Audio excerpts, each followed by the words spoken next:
ইরানের সর্বোচ্চ নেতা আয়াতুল্লাহ আলী খামেনির জানাজাকে ঘিরে আন্তর্জাতিক অঙ্গনে শুরু হয়েছে ব্যাপক আলোচনা।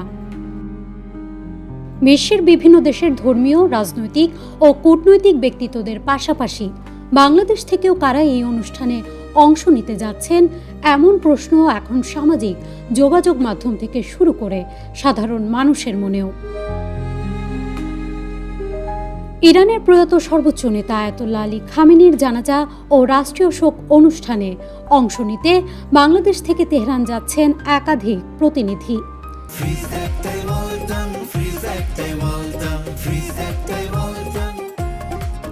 জাতীয় নাগরিক পার্টির মুখ্য সমন্বয়ক নাসির উদ্দিন পাটোয়ারি, জাতীয় সংসদের স্পিকার মেজর অবসরপ্রাপ্ত হাফিজ উদ্দিন আহমদ এবং বাংলাদেশ জামাত ইসলামীর একটি উচ্চ পর্যায়ের প্রতিনিধি দল এই সফরে অংশ নেবেন। এনসিপির সূত্র জানিয়েছে, নাসির উদ্দিন পাটোয়ারি ইতোমধ্যে ঢাকায় অবস্থিত ইরান দূতাবাসে ভিসার জন্য আবেদন করেছেন। তবে ভিসা এখনও হাতে না পাওয়ায় বিমানের টিকিট চূড়ান্ত করা সম্ভব হয়নি।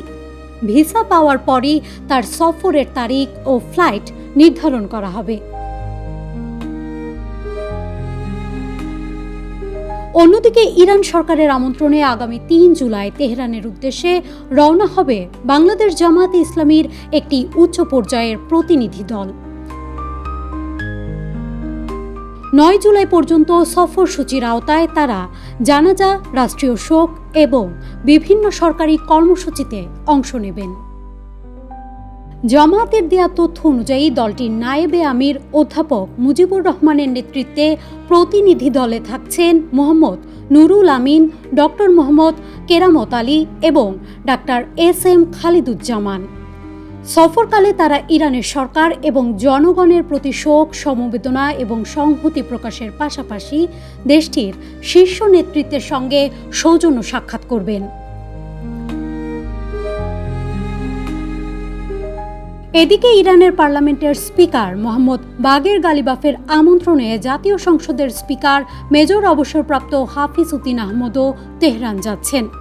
পররাষ্ট্র মন্ত্রণালয়ের একটি সূত্র জানিয়েছে, তিনি খামেনির রাষ্ট্রীয় জানাজা ও শেষকৃত্য অনুষ্ঠানে বাংলাদেশের প্রতিনিধিত্ব করবেন। নিউজ ডেস্ক, মানব জমিন।